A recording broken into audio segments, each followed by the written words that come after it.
नमस्कार, आप देख रहे हैं एफएम न्यूज और मैं हूं आपके साथ मनीषा सिंह। हिमाचल प्रदेश विधानसभा चुनाव को लेकर आज मतदान हो रहा है और सुबह 9 बजे तक 5% मतदान हुआ है। सीएम जयराम रमेश ठाकुर समेत कई दिग्गजों ने वोट डाला है और पीएम मोदी ने भी लोगों से वोट डालने की अपील की है। कांग्रेस नेता राहुल गांधी ने ट्वीट कर हिमाचल के लोगों से अपील की। वहीं केंद्रीय मंत्री अनुराग ठाकुर ने भी मतदान के लिए लोगों को प्रेरित किया। तो ईवीएम में कैद होगी प्रत्याशियों की किस्मत। और आपको बता दें कि हिमाचल प्रदेश में इस वक्त मतदान चल रहा है। 5% मतदान 9 बजे तक हो चुका है। सीएम जयराम ठाकुर ने भी अपने मताधिकार का प्रयोग किया है। और आपको बता दें कि जिस तरह से स्थिति देखी जा रही है, पोलिंग बूथ्स पे काफी ज्यादा सुरक्षा व्यवस्था की भी इंतजाम किए गए हैं। वहीं सुबह सीएम जयराम ठाकुर ने भी अपने मताधिकार का प्रयोग करते हुए मतदान किया है और तमाम जो दिग्गज नेता हैं वो लगातार लोगों से वोट करने की अपील करते हुए नजर आ रहे हैं।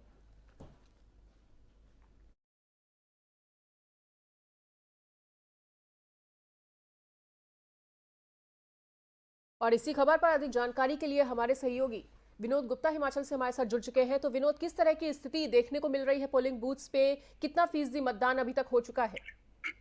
जी, अगर 14वीं विधानसभा के लिए चुनाव आज हिमाचल में हो रहा है, उसको देखते हुए अगर बात करें हिमाचल के अलग अलग जिलों के अंदर जो वोटिंग परसेंट की बात करें तो कुल मिला के पूरे हिमाचल का जो वोटिंग परसेंट अब तक 7% तक हो चुका है। और क्योंकि हिमाचल के कई ऊंची इलाकों में जो बर्फबारी हुई है, पिछले दिनों बर्फबारी हुई है, ठंड बहुत कड़ाके की पड़ रही है कई इलाकों में, तो उसको देखते हुए लोग निकल रहे हैं, मगर कम निकल रहे हैं। हाँ, जिस तरह से दोपहर का समय होता जा रहा है और धूप खिलती जा रही है, तो वो जो वोटिंग स्थल है उन पर जो उनकी संख्या बढ़ती जा रही है। और हाँ, कई ऐसे इलाके जो समतल एरिया, जैसे शिमला की बात करें, सिरमौर की बात करें या फिर परवाणु की बात करें, तो वहाँ पर जो वोटिंग स्थल है वो थोड़ा जरूर बढ़ा है। 8 से 10% हो चुका है।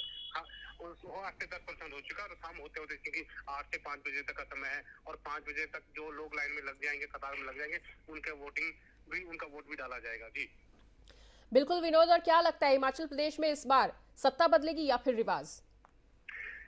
जिस हिसाब से अगर हमने सर्वे किया, सर्वे के साथ अगर हम बात करें तो जहां कांग्रेस का दावा है कि जो सत्ता है वो परिवर्तन होता है और कभी ऐसा नहीं हुआ कि एक सरकार लगातार रही हो, परंतु जो सर्वे निकल के आए हैं वही बीजेपी के जिस हिसाब से रैलियां हर रोज हुई और उस हिसाब से खुद प्रधानमंत्री ने इसको लीड किया है बीजेपी की तरफ से, तो कहीं ना कहीं देखने को मिला कि भारतीय जनता पार्टी इस बार इतिहास दौड़ाएगी, इतिहास को रचेगी और दोबारा सत्ता में वापसी करेगी। जी बिल्कुल, सत्ता में वापसी भी करेगी विनोद। और जिस तरह से चुनाव में सत्तारूढ़ बीजेपी की साख भी दांव पर लगी है और पार्टी अपने विकास के एजेंडे के दम पर दोबारा जीत की उम्मीद में जोरों शोरों से उन्होंने तैयारी भी की है और लग रहा है कि समीकरण कुछ बदलते हुए नजर आ सकते हैं।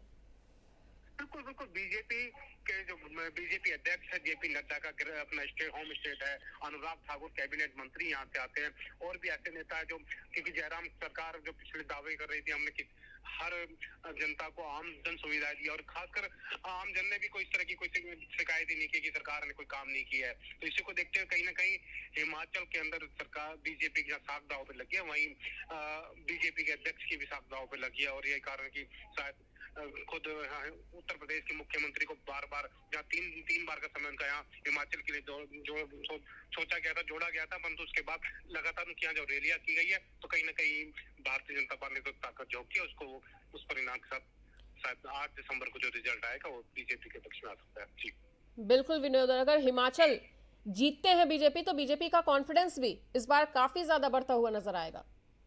बिल्कुल बिल्कुल, और बढ़ता ही नजर आया है। हमने जब पिछले चुनाव घोषित हुए हैं और तब से लेके अब तक कहीं ना कहीं हिमाचल के अंदर बीजेपी ने जो ताकत झोंकी है, खुद अमित शाह गृह मंत्री देश के हैं, उन्होंने जिस तरह से बार बार आकर अपना जो भाषण से क्षमता को, चाहे और भी कैबिनेट मंत्री रहे केंद्र के, स्मृति ईरानी हो, जेपी नड्डा हो, अनुराग ठाकुर हो, और भी ब्रांड एम्बेसडर धामी हो, उत्तराखंड के मुख्यमंत्री, उन्होंने जिस तरह यहाँ पे आप जन सभाएं की है, उसको लेकर कहीं ना कहीं बीजेपी का जो वर्चस्व बढ़ता भी नजर आया है। ठीक है, इस तमाम जानकारी के लिए विनोद आपका बहुत बहुत शुक्रिया। तो जिस तरह से विनोद हमारे सहयोगी हमारे साथ जुड़े हुए थे। और हिमाचल प्रदेश में अभी तक 4.5% मतदान हुआ है। सीएम जयराम ठाकुर ने भी अपने मताधिकार का प्रयोग करते हुए वोट डाला है।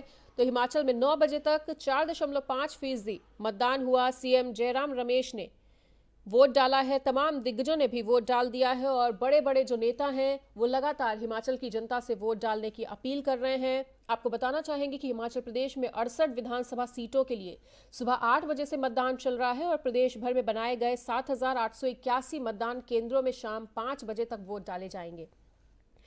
तो अभी मतदान भले ही कम हुआ है और परसेंटेज कम रहा है, लेकिन कहा जा सकता है कि जैसे जैसे धूप खिलती जा रही है, दिन बढ़ता जा रहा है, वैसे में मतदान करने वालों की संख्या में भी इजाफा होता हुआ नजर आया है। 9 बजे तक का हमने आपको आंकड़ा बताया। 9 बजे तक 4.5% मतदान हो चुका है। लगातार लोग आते हुए नजर आ रहे हैं। बड़े बड़े दिग्गजों ने भी अपने मताधिकार का प्रयोग करते हुए मत डाला है। और आपको बता दें कि जो सबसे कम मतदान हुआ है वो है अभी तक लाहौल में, जो कि 1.56% है। वहीं अगर बात करें पूरे हिमाचल प्रदेश की, तो 9 बजे तक लगभग 4.5% मतदान हो चुका है, जो धीरे धीरे बढ़ता हुआ 5% की ओर बढ़ रहा है। और लगातार जैसे जैसे दिन बढ़ रहा है, लोग अपने घरों से निकलने के लिए तैयार हैं, वोट डालने के लिए तैयार हैं। ज़्यादा से ज़्यादा लोग, ज़्यादा से ज़्यादा जो नेता हैं वो वोट डालने की अपील करते हुए नजर आ रहे हैं। प्रत्याशियों की किस्मत का फैसला हो जाएगा और सीएम जयराम ठाकुर ने भी अपने मताधिकार का प्रयोग करते हुए वोट डाला है।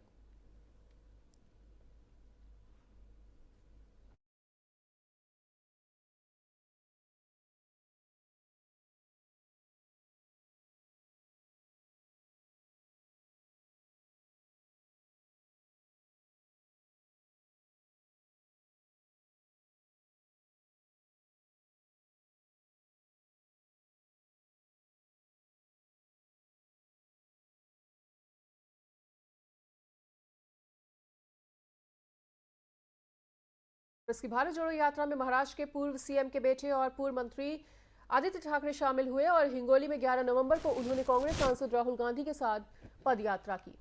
गुरुवार को यात्रा के 64वें दिन एनसीपी नेता सुप्रिया सुले भी नांदेड़ में राहुल गांधी के साथ यात्रा में शामिल हुई थी और उनके साथ पार्टी के प्रदेश अध्यक्ष जयंत पाटिल और एनसीपी नेता जितेंद्र आव्हाड ने हिस्सा लिया था।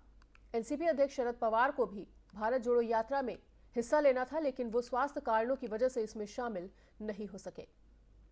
कांग्रेस के वरिष्ठ नेता जयराम रमेश ने 10 नवंबर को बताया कि हाल ही में पवार अस्पताल में भर्ती हुए थे और आराम करने की डॉक्टरों की सलाह के मद्देनजर वो यात्रा में शामिल नहीं हो पा रहे।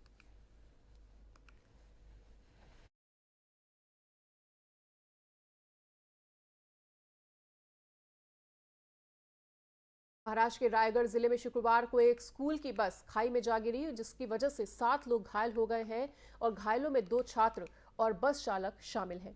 जानकारी के मुताबिक हादसे के वक्त बस में कुल 32 यात्री सवार थे और बताना चाहेंगे कि महाराष्ट्र के पालघर जिले में इससे कुछ दिनों पहले जवाहर सिलवासा रोड पर राज्य परिवहन निगम की 2 बसें आपस में टकराकर दुर्घटनाग्रस्त हो गई थी। उस हादसे में भी लगभग 20 यात्री घायल हो गए थे, जिन्हें पास ही में एक अस्पताल में इलाज के लिए भर्ती कराया गया था।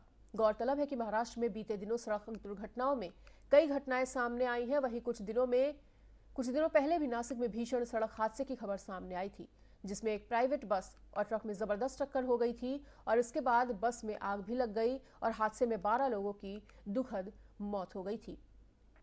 38 लोग गंभीर रूप से घायल हो गए थे, जख्मी हो गए थे और लगातार महाराष्ट्र में जो सड़क हादसे हैं उनमें इजाफा होता हुआ देखा जा रहा है।